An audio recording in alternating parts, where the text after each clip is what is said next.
It's time to do the ultimate rankings for Week 8 fantasy football. If you enjoy the ultimate rankings, make sure you drop a like and make sure you're subscribed so you get these every week. Let's start with running backs, and let's start with the S tier. You've got 3 guys in this tier. Derrick Henry, who has been unstoppable this season. Joe Mixon, who has been unstoppable when he's been on the field. He has 3 games higher than 25 points this year.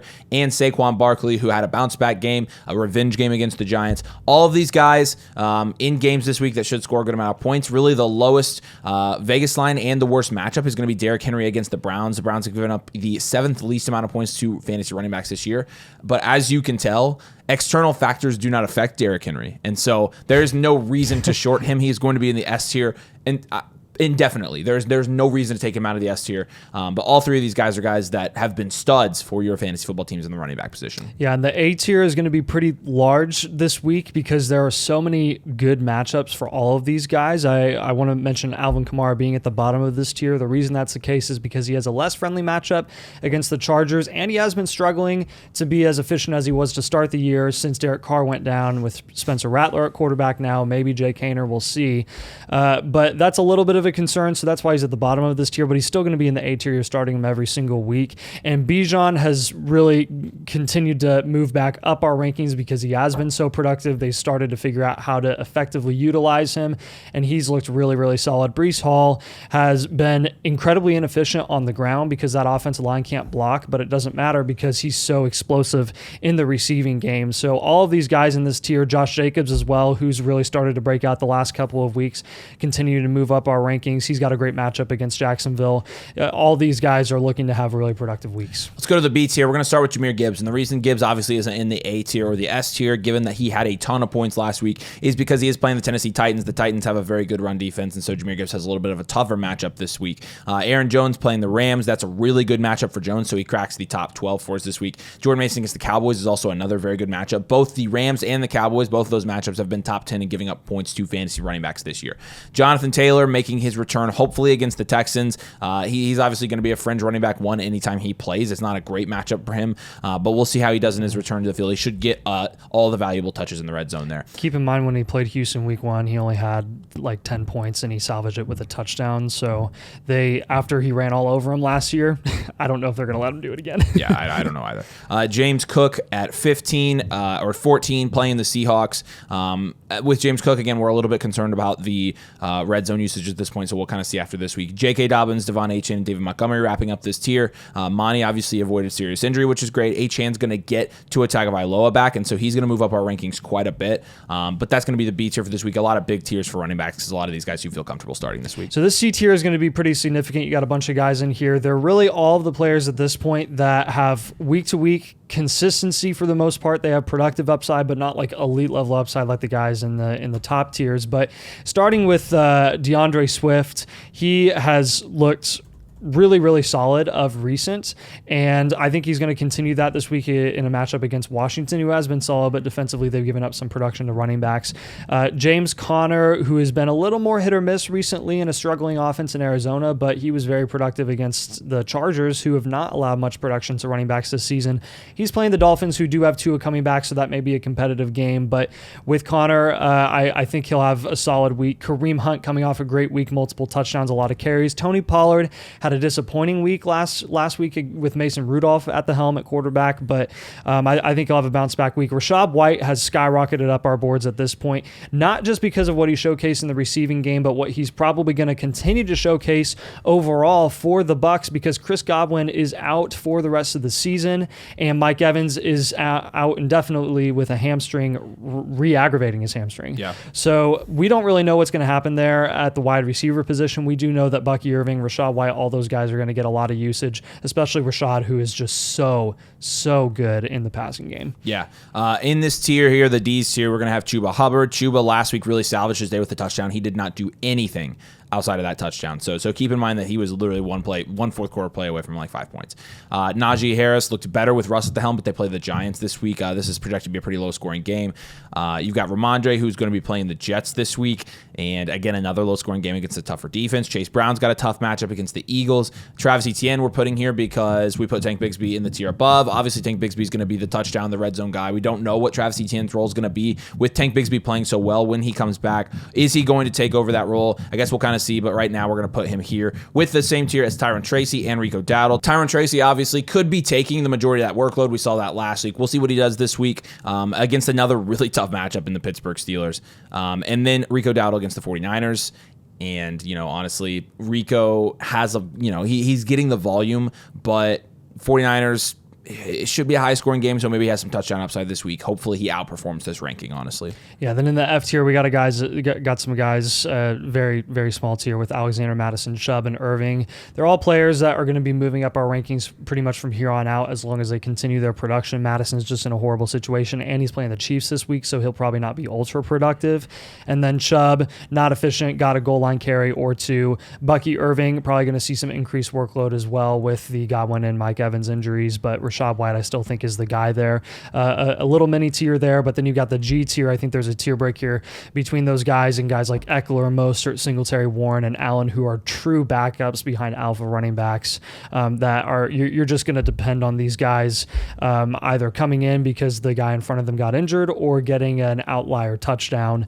And the same applies to Tyjae Spears as well this week. So those are guys that you're putting in your flex if you're really struggling with bye weeks this week or anything like that. So let's move to the wide receivers now, and this is going to be a very big S tier to start this week for wide receivers because you have a lot of guys that have some decent matchups, some not so good matchups, the guys returning from injury, etc. Jamar Chase, Justin Jefferson, obviously both top 5 wide receivers this year. Jamar Chase is the wide receiver 1. Both of them have fine matchup. It's A.J. Brown, C.D. Lamb. They both have fine matchups. Drake London actually has the best matchup of anybody on this list, playing the Tampa Bay Buccaneers, giving up the 6th most points to wide receivers this year. Malik Neighbors playing the Steelers. Malik Neighbors didn't really do much last week, but you still have to, acknowledge that he's getting a 35% target share. And then Amon-Ra has the toughest matchup, so he's going to be at the bottom of this tier playing the Titans. But Amon-Ra continues to perform as well. And no JMO. And no JMO now, so honestly, you expect him to get a lot of work. We'll see. I mean, all of these guys, again, all of these guys are studs for your fantasy team, and you're starting all of them every week. So yeah, we struggle with Tyreek Hill and Cooper Kupp and where to rank them this week because there is a lot of unknown. Cooper Kupp coming off the injury, how's he going to look? Tua coming back from the IR concussion issues, and Tyreek has just not been productive to date. So is Tua going to be rusty? How much is Tyreek going to actually produce in his first game back? I would still expect pretty significant production because we're ranking him at 9 here overall, and they're playing Arizona. So Kupp and Hill both have good matchups this week. DJ Moore, another great one against Washington. Caleb Williams, I think, is going to continue to get better and get the ball to DJ Moore, who is his number 1 option this year. Stephon Diggs playing the Colts, that's all I have to say. So it's a pretty fun A tier this week. It's a smaller one. You could consider it like an S2 tier almost. Not like an S2 score, but an S2 tier. Yeah, all these guys have elite upside this week. So, and then dropping down to the B tier, I do think there's a tier drop here. You're going to start with Zay Flowers, playing the Browns, decent matchup with Zay. Again, it's going to be consistency. Obviously didn't do much this last week. Devontae Adams, hopefully this is the game where we see him actually score a touchdown, but as it stands right now, Garrett Wilson not produced him last week. Brian Thomas has continued to be very dominant. When you're looking at Brian Thomas on the entire year, he is the wide receiver 8 Ayo. now. 5-5 for 89 yards and a touchdown in the last game, and then going against Green Bay in what should be, for Green Bay, a pretty easy game. And what for Jacksonville, when you're looking at the matchup in particular, Green Bay has given up the 10th most points to wide receivers this year. So we'll see for Brian Thomas Jr. He has absolutely squashed Christian Kirk's value. He absolutely has. Amari Cooper playing the Ravens. He obviously was kind of saved by the touchdowns. The Ravens have given up the 2nd most points to wide receivers this year. So maybe this is the week where you actually see him. But again, all 3 of those guys, Cooper, Coleman, and Shakir, were productive last week. So we'll see. Maybe Cooper won't be as dominant as we thought. Maybe he makes everybody else there a lot better. Well, he's got to ease it back into his role. He only had 40% snap share, I think. Oh, okay. So that makes sense then. Yeah, he's still got to learn the playbook. And on his touchdown, he didn't even know the route, and Keon told him. Yeah. Jaden Reed playing the Jags should be a good matchup for him. Obviously, the Jags have been awful. They've given up the 4th most points to wide receivers. With Reed, it's just like he got out targeted by quite a bit to Romeo Doubs last week. He didn't really get a lot of targets. He only caught 2 of those, and so it's kind of hit or miss with Reed. We'll see what he does this week. T. Higgins kind of jumping up our rankings here, and I think he'll continue to move up. When he's been on the field, he's been out targeting Jamar Chase. Obviously, he doesn't have the big playability that Jamar Chase has, but obviously had a touchdown last week. Plays the Eagles, high-scoring game. Eagles have been bad against wide receivers in fantasy, so we expect him to have a good week. And then Terry, Terry's probably Terry probably should be lower. I probably should have moved him down more in my rankings just because you're not going to have Jaden Daniels there this week. He still was productive with Mariota, he was still though. fairly productive. After he went out last week, he had 15 points. He's had 20, 18, 13, 23, and 15 points so far this year. Terry McLaurin is on a tear. So I think you have to rank him here. Nice. Yeah. I think you have to rank him here until he shows you that you shouldn't.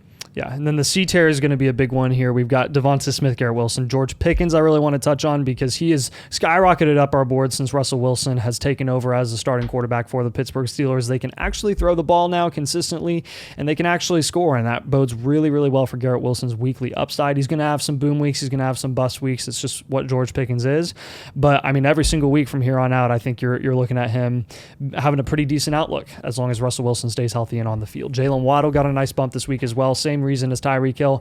Tua's back. They're playing the Cardinals. Tyler Lockett and JSN are on this tier pretty much back-to-back. You got Tank Dell splitting them, but Lockett and JSN are both moving up significantly this week because DK is week-to-week with that MCL sprain. Keep an eye on both of them. I would not be shocked if both of them were productive. I wouldn't be shocked if Tyler Lockett had 30 points and JSN had 5 because that just seems to be the way that JSN is continuing to be utilized, and he has just not been efficient with his opportunity and how many routes he's actually running in that offense, we got to be honest. So with Tank Dell and Marv, kind of the last two guys in this tier, they both have decent upside with okay matchups. Actually, Marv, not the friendliest matchup against Miami, but he still is the number one option for Kyler. And then Tank Dell is playing the Colts. So yeah. Let's go to the D's tier now. Let's talk about Deontay. Honestly, disappointing from Deontay last week. This projects to be a low-scoring game. The Broncos have been very good against fantasy wide receivers. They've given up the second least amount of points, so Deontay is going to slide down a little bit. Jordan Addison.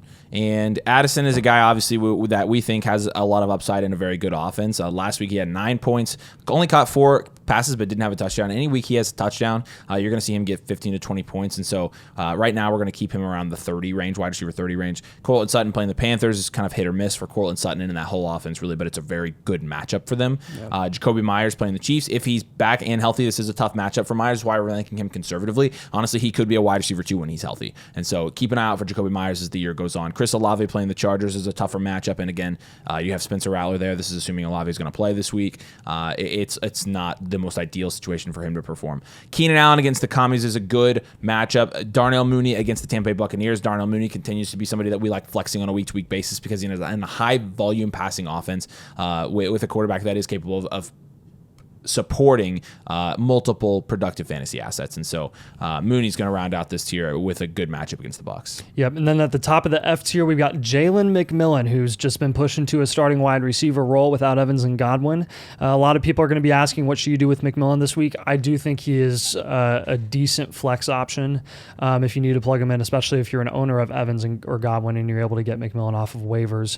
We'll see what he's actually able to do, what his actual upside is. He's gotten a decent amount of snap share. He's been on the field a lot since he's been healthy. First 3 weeks of the season, 80%, 79%, 77% snap share, and he just wasn't getting the targets and volume there because of Godwin and Evans. Now that those guys are out, who knows what his upside could be and how many targets he's going to get. I would assume he gets 6 to 8 targets. Just depends on where those are on the field and what that turns into production wise.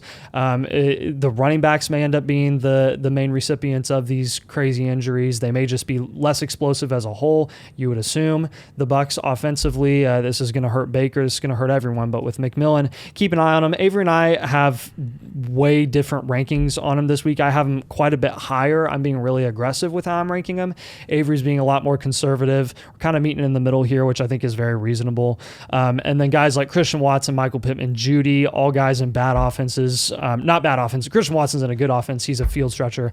And then Michael Pittman and Judy are in bad offenses. Juwan Jennings also in this tier. I want to touch on him because Ayuk and Debo are going to be out. Ayuk for the rest of the season. Debo has pneumonia. He's trending to not playing this weekend. So Juwan Jennings is back in a situation that's very similar to when he was crazy productive that 1 week when all those guys were out. So keep an eye on him and what he's capable of doing. Shakir as well just seems to have really benefited from Amari Cooper coming into that offense. Well, let's go to the G tier now. Let's talk about Keon. Keon actually had 4 receptions for like 125 yards last week. It looked better with Amari Cooper on the field, actually. Maybe Amari Cooper and Kincaid and Shakir and the combination of those guys will open up some big playability for Keon, who also got some targets that we like to see. Dynasty. So playing the Seahawks this week is going to be a flex option for you if you have him. Ricky Pearsall playing the Cowboys. He obviously moves up here because, again, we moved Juwan Jennings up the tier above him. We think Juwan Jennings is going to be the wide receiver 1 without Debo and Ayuk, but Ricky Pearsall will be the wide receiver 2, so we'll put him here until we know what to do with him after we see him perform. Obviously, just now getting his first snaps to the NFL.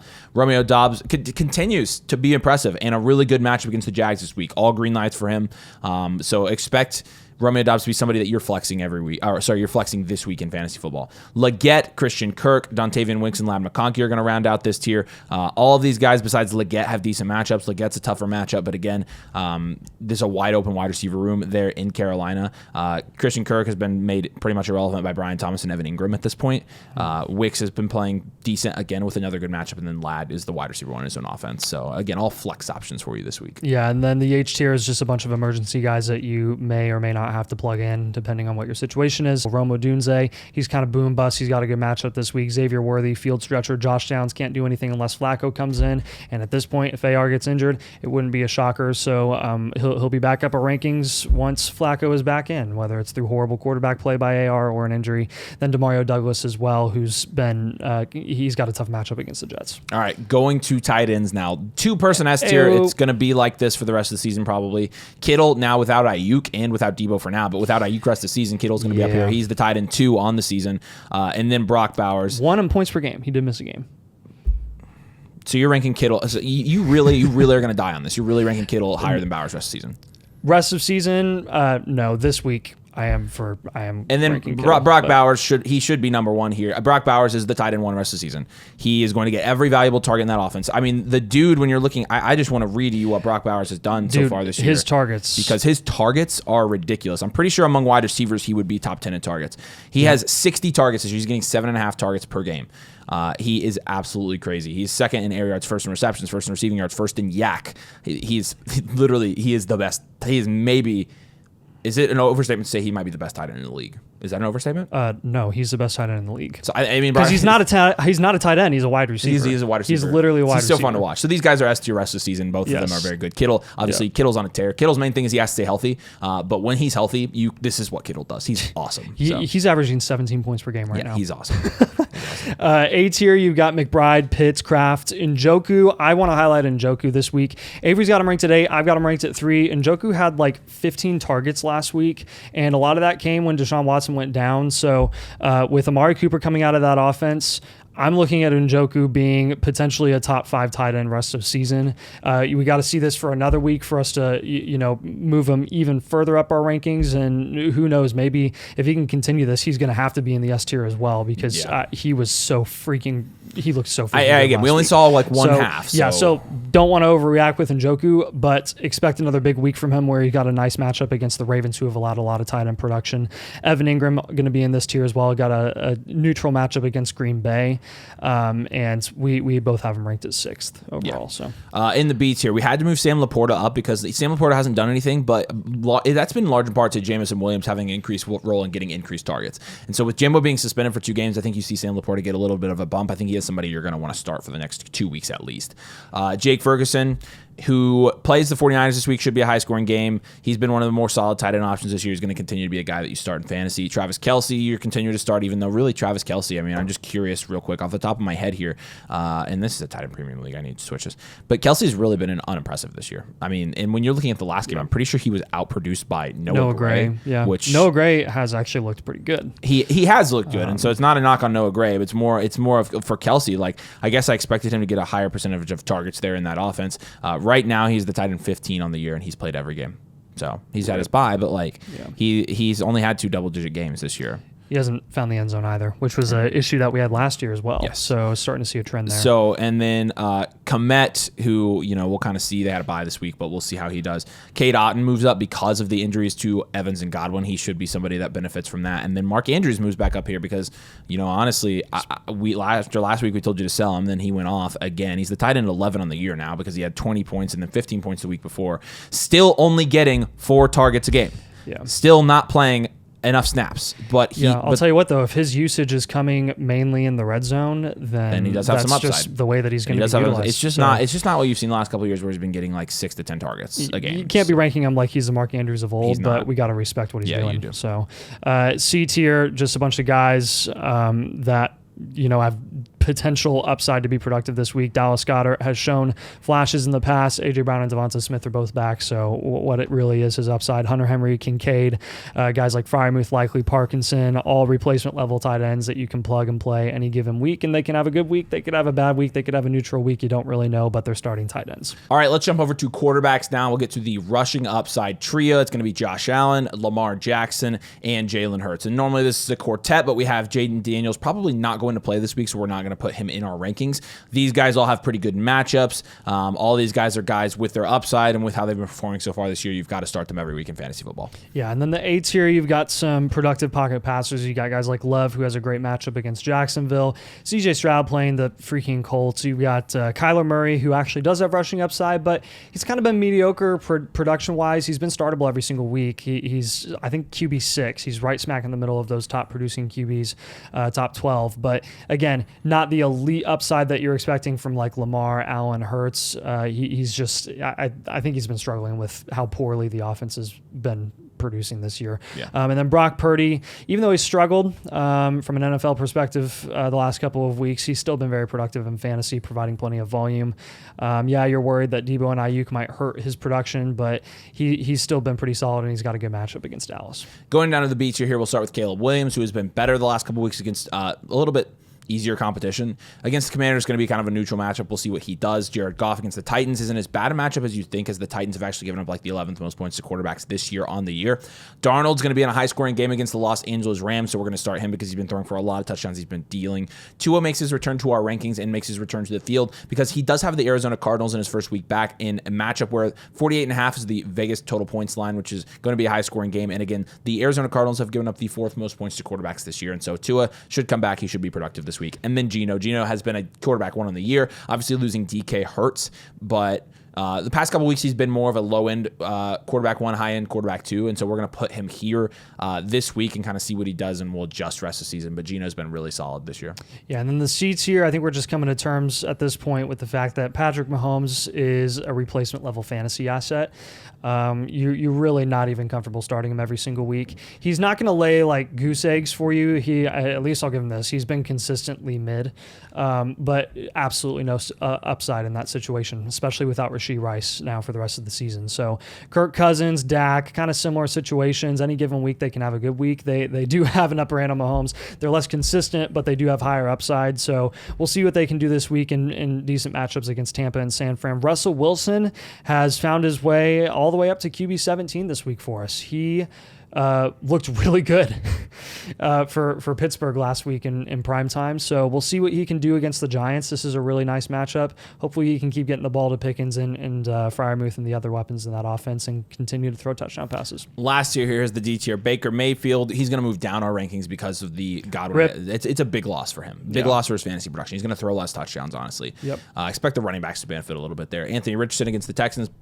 Bo Nix playing the Panthers is a good matchup for him. Him being back with Anthony Richardson tells you all you need to know. Stafford, Rodgers, May, and Lawrence are going to round out this tier. All guys are starting only in deeper leagues or in leagues where you have a super flex spot. So there you go. Ultimate rankings for this week. Rooting for you this week. Hope you win your matchup and hope you are getting close to winning your leagues. Appreciate you guys watching. Thank you so much, and we'll see you later.